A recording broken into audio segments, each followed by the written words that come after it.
Амга ждет гостей 7-х спортивных игр народов Якутии. Лучшие спортсмены республики, представляющие 35 команд, будут состязаться в 16 видах спорта.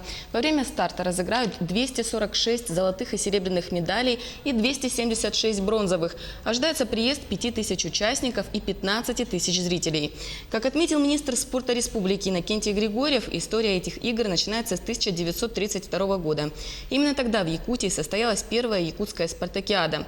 В 1956 году ее название изменили и добавили еще несколько видов спорта. Игры проводили до 1996 года. Через 10 лет, в 2006 году, спортивные соревнования возобновили, и тогда в Усть-Алданском Улусе состоялись первые игры народов Якутии.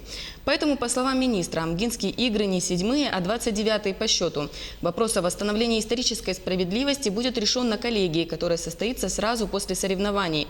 Напомню, что спортивные игры народов Якутии пройдут в Амге с 4 по 8 июля этого года.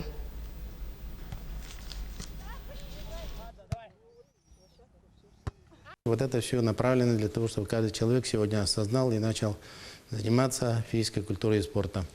Ну и для этого создаются условия для занятий. В этом плане у нас идет хорошая работа с федеральным министерством, отраслевым нашим министерством.